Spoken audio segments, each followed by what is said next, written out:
What up, Mikey's crew? It's your good friend Michael here, and welcome, sports fans, also to another edition of Sports Talk. Today's edition will be recapping Western's win over Eastern Michigan. A lot of people probably thought that was a game that was a lot closer than what was expected.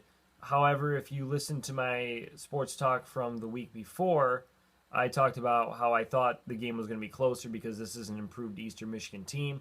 We'll also run down Michigan's win over Illinois, talk about the Big Ten Conference scoreboard, the Mid-American Conference scoreboard, and run down the NFL scoreboard as well. So let's get started talking about Western Michigan's win over Eastern Michigan. So Western Michigan improves to 8-0, 4-0 in conference play. Eastern Michigan falls to 5-3.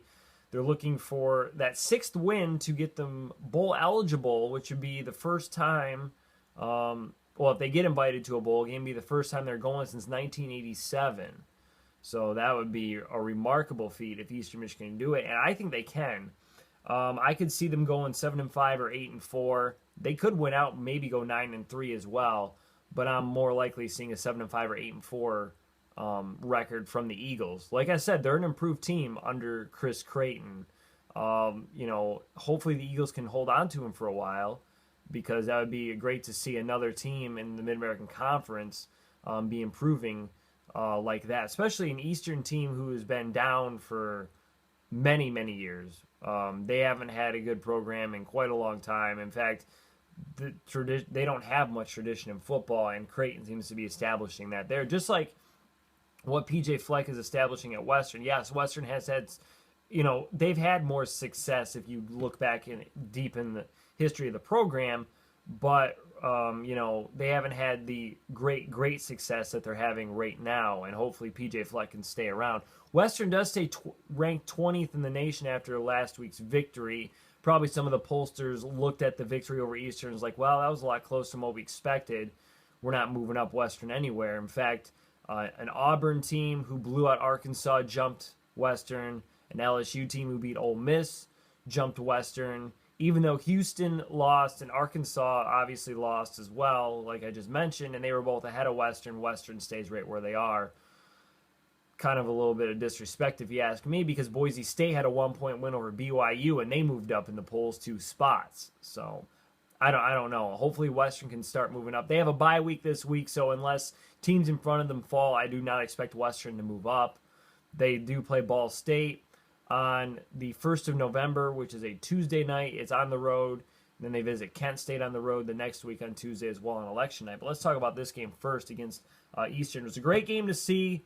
Western, got up on top early. They had Zach Terrell hit Carrington Thompson for about a 30-yard touchdown in the first quarter to put the Broncos up 7-0. Eagles then were able to force a Zach Terrell fumble, which Western did have problems turning the ball over. They turned the ball over twice in the first half, but that was it. After that, the second half, they were able to hold on to the ball the rest of the game, did not turn it over. But Eastern Michigan picked up the ball, and it looked like the guy was going to run in for a touchdown, but he stumbled and fell. But Eastern was able to take the ball down, score a touchdown. Western did fall behind in this game at one point. They did go back up 14-7 before Eastern scored 10 points, went up 17-14. But right before the half, Western went down, was able to score a field goal or a touchdown, make it 21-17, and then pick off Brogan Roback as the Eagles wanted to go down and maybe get some points before the half. They picked them off. Western went down, kicked a field goal added by Butch Hampton, made it 24-17 at the half. Broncos said they were, like PJ Fleck said in his press conference, flip it just like that. And then in the second half, Western outscored the Eagles 21-14. Eagles did end up scoring a late touchdown in the game to make it look, I think, a little closer than what it was, because it was like 45-24. Western was in pretty much total control of the game in the second half. Zach Terrell on the day, 29-35, great day, 398 yards passing, 3 touchdowns, and that he did have his first interception of the year. He did throw 1 interception. And Eastern Michigan threw a lot of stuff at Western that PJ Fleck said that they had not seen on tape. So they did definitely confuse the Broncos early on. Jarvion Franklin didn't have a spectacular day. 22 carries, 114 yards. He did have 1 touchdown. Jamari Bogan, great to see him back. He only had 10 carries for 29 yards, but did have 2 touchdowns on the day. So Broncos had 162 rushing yards, well below their average, but they were able to get 398 through the air, which was great to see that they were able to establish that passing game. Carrington Thompson, 8 receptions, 177 yards, 2 touchdowns. Corey Davis, 5 receptions, 87 yards, and 1 touchdown. A spectacular touchdown grab. Stuck his hands out right over the top of the Eastern Michigan defender to pull in the pass. Michael Henry, 7 receptions, 88 yards. And how about Dwayne Eskridge, 9 receptions, 46 yards. He's a speedster. If you get him out in space, he's going to be gone, no doubt about that. Robert Spillane had 14 tackles on the day. 7 of them were solo tackles, so great to see. Obi Jackson had the interception for Western. Darius Phillips almost took a punt return to the house. In fact, actually he did, but it was reviewed, and it was ruled that he stepped out of bounds. So Western did not score a touchdown on the return, but they did end up driving it down the field actually to score the touchdown. And Butch Hampton's field goal was a 44-yarder that he ended up having. So I said the score actually of this game was going to be 41-21. That was pretty close, I would say, with that prediction. Western was 5 of 8 on third downs, but Eastern was 8 of 15 on the day.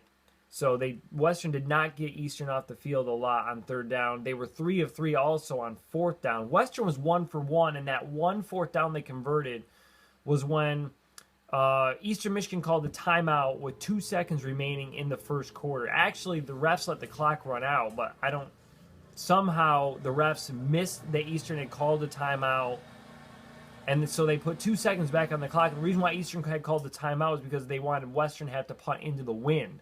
And Western was just going to let the clock run out and then punt into the wind to start the second quarter.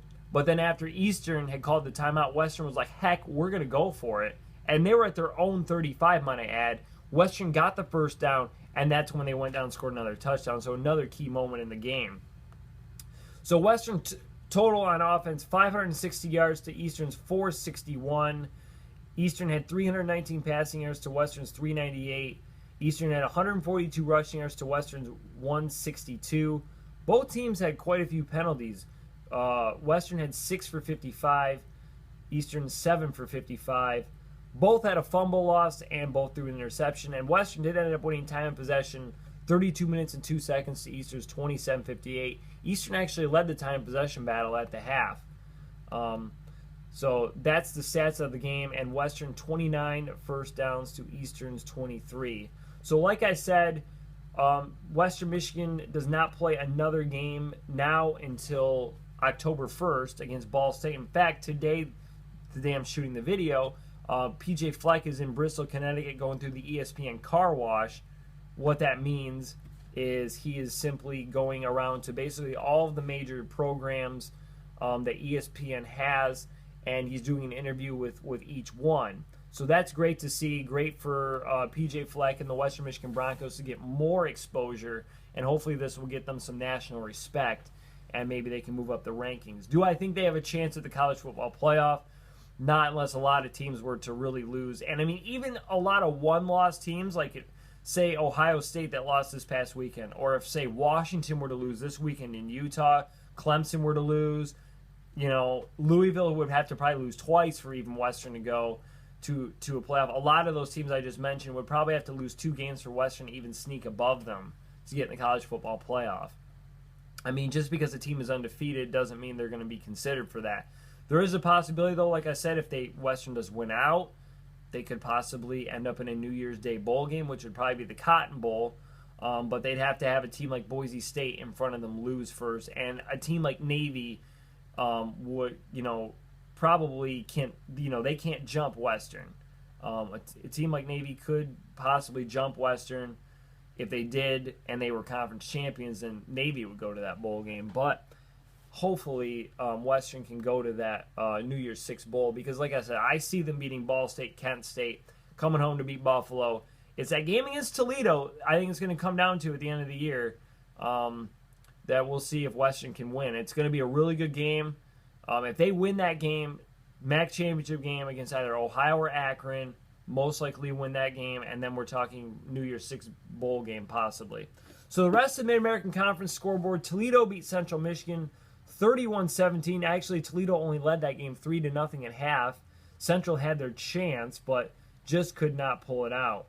Miami of Ohio, 2-2 in the MAC East, defeats Bowling Green 40-26. That's a possibility of a team that Western could also face in the Mid-American Conference title game.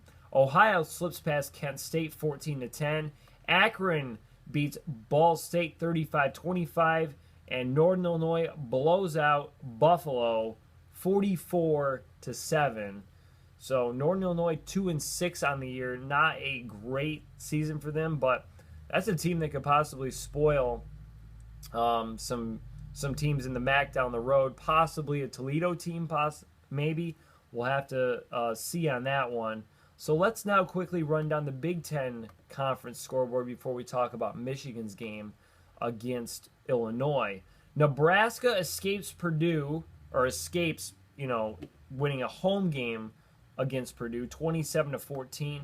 Wisconsin goes on the road, doesn't let Iowa score a touchdown, beats them 17-9. Rutgers almost beats Minnesota, but they fall just short, losing 34-32. Northwestern, now 4-3 on the year, defeats Indiana 24-14, and Michigan State loses their fifth straight game, falling to Maryland 28-17. And the big game that I want to talk a little bit about, Penn State upsets number 2 Ohio State 24-21. Ohio State led this game 21-7 heading into the fourth quarter. And I was actually watching the Cubs game. I was watching them finish out Game 6 of the NLCS. I wanted to see if could they get the final 3 outs, hold on, and go to the World Series, which they did. We'll talk about that a little bit after we finish up with the NFL. But Ohio State led this one 21-7. And then as soon as I flipped it back, Penn State was already deep down in Ohio State territory.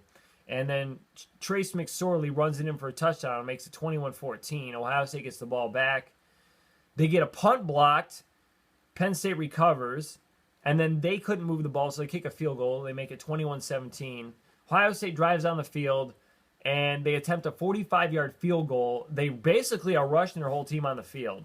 And they snap the ball. Penn State gets there, blocks it, and they pick it up, and they run all the way back for a touchdown. And I'm like, oh, my gosh, Ohio State's going to lose. Ohio State's going to lose. 24-21, Ohio State gets the ball back. They couldn't move the ball. J.T. Barrett gets sacked. On third down, he gets sacked. On fourth down, game over. Penn State gets the ball back, runs the clock out. Huge win for the Nittany Lions. They get their signature win that they needed, and they jump back in the top 25 for the first time since 2011, by the way, as well with the victory. Ohio State, for the first time all year, loses. They lose their 20-game true road game winning streak. That's gone. This team looks vulnerable, might I add. Ohio State doesn't look like a team that maybe can, win out. In fact, this makes it now where Michigan might be able to take down Ohio State, and maybe a little easier than what we thought. I mean, probably not, because it's going to be a rivalry game, but there is that possibility that this game might not be as hard as what Michigan thought, and they could go undefeated and get to the playoff, hopefully. So let's talk about Michigan's game against Illinois now. I'd projected 63-3 Michigan would win this. I was just probably saying that because, they destroyed Rutgers. Rutgers is about, Illinois is about as bad as Rutgers. Maybe just a smidge better. They're going to blow them out. Well, they did, 41-8. It was 31-0 at the half, so, they only scored 10 second half points. If they had scored more in the second half, they would have been up in the 50s. But Michigan looked pretty good on the day. They ran the ball really well again. 270 total yards rushing, 291 yards passing on the day. 253 of those coming off the arm of Wilton Spate, who was 16-23, and he threw for 2 touchdowns. Jeff George Jr., by the way, is starting quarterback now for Illinois. 4 of 15 for 95 yards. Ouch. 1 touchdown. Here's his QBR rating, 1.8. Terrible. Absolutely pitiful. You can't get as bad as a 1.8 QBR rating. Karen Higdon, for Michigan. 8 rushes, 106 yards. Davion Smith, 18 carries, 76 yards. Both of them had a touchdown. Khalid Hill had a touchdown, 2 carries, 4 yards. Ty Isaac, 10 carries, 35 yards. On the day for receiving, Amara Darbo, 5 receptions, 99 yards. Jake Butt had 1 touchdown with 3 receptions for 40 yards. And Tyrone Wheatley, yes, you heard me right, Tyrone Wheatley, 2 receptions, 27 yards, and a touchdown. That is obviously Tyrone Wheatley's son that caught that touchdown pass. So great day for Michigan as they won 41-8. They did definitely obviously slow it down in the second half.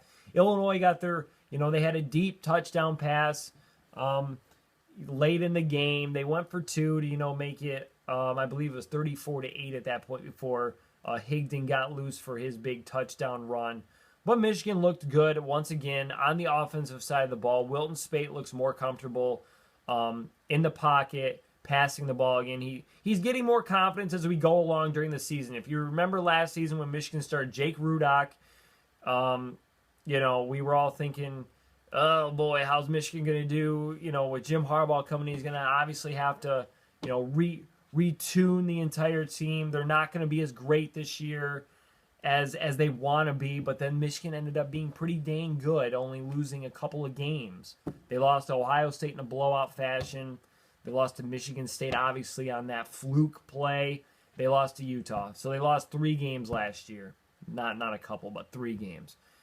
A lot better than what anybody expected. Everybody was probably thinking Michigan might go 7-5, maybe 6-6 in Harbaugh's first year. And it was looking like that after the first game with Rudock. And then Michigan got a lot of confidence, once they kept winning. And Rudock was getting a lot of confidence as well. And we started the year with Wilton Spate. And obviously, we weren't thinking we're going to lose to Hawaii, we're going to lose to Central Florida. Those games we knew we were going to win. And the expectations were through the roof, even with, a guy like Wilton Spate. And he just is getting more confidence as we go along through the season here. So I think that when we get to the later stages of the year, which we're getting to, into these crucial games, we got, Michigan State next week. You got Maryland, Indiana, Iowa, and then the big one against Ohio State. He's going to have a lot of confidence, and I think Michigan's going to go undefeated, as I predicted early in the year. And obviously, they're not going to always rely on Wilton Spate's arm. They're going to rely on that running game of Higdon, Smith, Chris Evans. He got injured Saturday, but I think he'll be okay. And obviously, you've got Ty Isaac as well. You rely on all those backs, Michigan should be fine. If the running game gets stopped in any of the games, that's when you worry. How is Michigan going to do? Because then the teams are going to drop people back, and Wilton Spate might not be able to find open receivers, might make mistakes. But unless the running game gets stopped, I don't see that happening. Michigan is just dominating their opponents. So let's look at the team stats, which are definitely all one-sided. 561 total yards for Michigan, 172 total yards for Illinois. That tells you everything right there. 29 first downs to 6. Michigan was 7 of 14 on third down. Illinois 2 of 10. Michigan 291 passing yards to 95 for Illinois.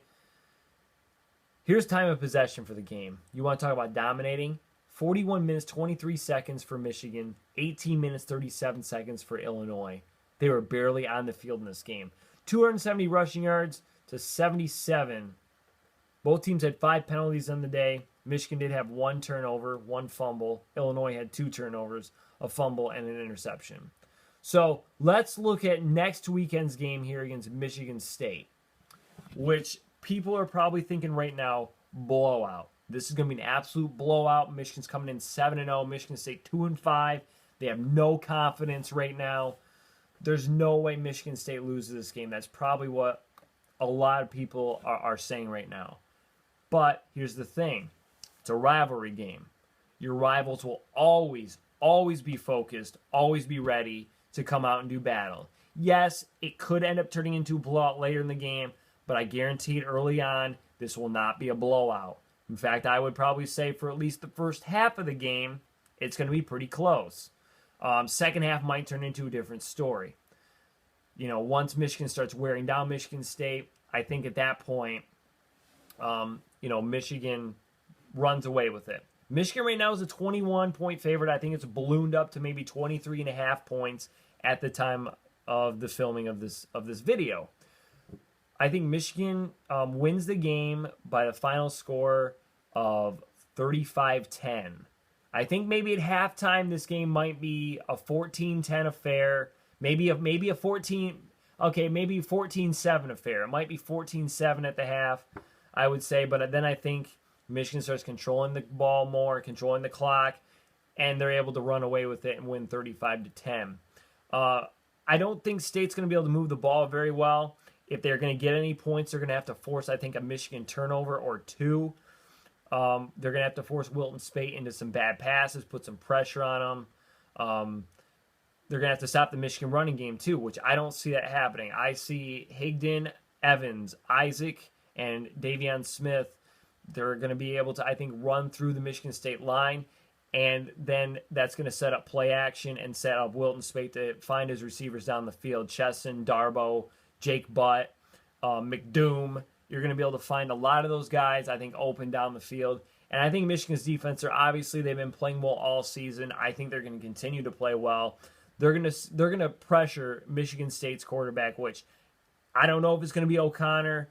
I don't know if it's going to be that freshman that they've been playing. I think so. We'll have to see who it's going to be. Whoever it is, I think Michigan puts a lot of pressure on their quarterback. I don't think Michigan State's going to be able to run the ball very well on Michigan either. And it's going to lead to, I think, some turnovers. And in the end, like I said, I think Michigan wins this game 35-10. I think unless it balloons out to 25 points, I think Michigan covers the spread. Could it get to be more ugly of a game? It could. But I think 35-10 might be a safe prediction for this game. So let's quickly run down the NFL scoreboard. Thursday Night Football last week, Green Bay defeated Chicago 26-10, but that game was a lot closer than what the score indicated. Game over in London. The Giants beat the Rams 17-10. The Lions come back in the final minute after giving up a touchdown on the Redskins, winning 20-17. They're now 4-3 on the year. Kansas City defeats New Orleans 27-21. Indianapolis defeats Tennessee 34-26. Minnesota gets their first loss this season as they lose to Philadelphia 21-10. Cincinnati defeats Cleveland 31-17. The Browns are now 0-7 on the year. Oakland 5-2 now as they defeat Jacksonville 33-16. Miami over Buffalo 28-25. Watch out for those Dolphins. All of a sudden they're red hot. Jets defeat Baltimore 24-16. Tampa Bay doubles up San Francisco 34-17. San Diego comes back and wins in overtime over Atlanta 33-30.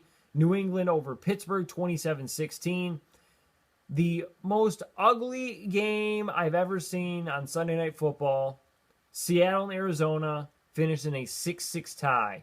Neither team scored a touchdown. Both teams had chances to win in overtime with field goals. Arizona had a 24-yard attempt, doink off the upright. Seattle was set up for about a 30-yard field goal in the middle of the field, missed it wide left.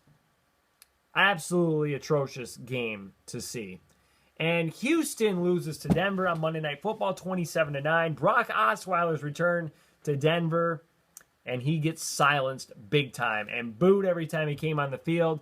I'm really glad to see that. He spurned the Broncos last year going to Houston for more money than what Denver could offer him. This could have been his team. I'm really glad he left because you know what? He's not showing much. He came in last year, did a decent job keeping the Broncos season alive when Peyton Manning went down with an injury. But then Osweiler got all mad when he got replaced by Peyton Manning. Excuse me, Osweiler, it wasn't your team to begin with. It could have been if you had maybe stayed there and not had such an attitude about it. But this was Peyton Manning's team, and he was going to lead Denver to a Super Bowl. So sorry, Brock, it was not your team. And if you want to go to Houston, go right ahead. I'm glad you did. Because you obviously, if you'd stayed in Denver, we would probably be terrible because you're showing how bad you are. 160 yards passing last night, atrocious. I'm so glad Trevor Siemian is starting for Denver. Good quarterback, guy that's been in the wings for years now. So glad to see him there rather than Osweiler. Yes, maybe Siemian threw for less yards last night than Osweiler, but he threw a touchdown pass as well. something Osweiler didn't do. So I hope Houston continues their trend of falling downwards. Yes, I'm spiteful against Osweiler, if you can't tell, but I'm so glad that he's not with Denver, I guess. I was mad at first, but now I'm kind of glad he's not, and now I can smile and say, we beat you, Osweiler. How does it feel? So, there you go. Now, moving on to the last topic, let's talk about the World Series really quickly. Chicago Cubs, first time they've been in the World Series since 1945. The Indians haven't been there since the early 90s. Cubs, of course, have 108 years since they won their last title. Indians haven't won a title, I think, since the 60s. Going for the Cubs, obviously. Hoping they win. I'm a Cubs fan. I like the Tigers. I like the Red Sox as well. So, I mean, you can think whatever you want to think. For me, liking 3 different major league teams, I'm from Michigan. I like the Tigers. I've liked the Red Sox, and I've liked the Cubs. Obviously in the 90s when Sammy Sosa was playing, I know he was using steroids, but I really liked seeing him play for the Cubs. And with the Red Sox, I've liked them since I was young too. So that's fine if I like 3 teams. Don't judge me for that, okay? I think the Cubs win the series. I think they finally snap that 108-year streak of not winning a World Series. I think the pitching is going to be dominant with Lackey, with John Lester, with Jake Arrieta. I think the Cubs are going to be fine. They're going to produce a lot on offense, I think, as well. They're going to get out to some leads in these games, and they're going to be able to hold them and win. I think it's going to be a good series. I think it's going to go 7 games. Cubs win, but I'm just telling you, they're going to have some good pitching. Like I said, they're probably going to lose some games here and there. There are probably going to be some games maybe where they don't score a lot, but the games they win, they're going to have dominant pitching, and they're going to score a lot. That's what I have to say. I think Cubs win in 7. Yes, I know that means they won't win on their home field. They'll end up winning in Cleveland. But Cubbies win the World Series, hopefully, for the first time in 108 years. Go Cubbies! That's all I have to say now. So that'll do it for this edition of Sports Talk. Drop a thumbs up on this video if you enjoyed it. Offer up any predictions you have about Michigan's game against Michigan State this weekend. The Cubs in the World Series. How do you think they'll do? Do you think they'll win, or will it be the Cleveland Indians that come out on top? Offer up any projections about Western Michigan and any projections at all through the rest of college football. I'll be happy to talk about that. Ask me any questions you want about sports. I'll be happy to answer them in the next Sports Talk video. So thank you for watching, and thank you for subscribing. And if you haven't subscribed, subscribe to my channel for more content. Follow me on Twitter and Instagram. Links are in the description below. And until next time, this is Michael Loudon. Over and out. Mikey's crew, you guys are the best. Peace.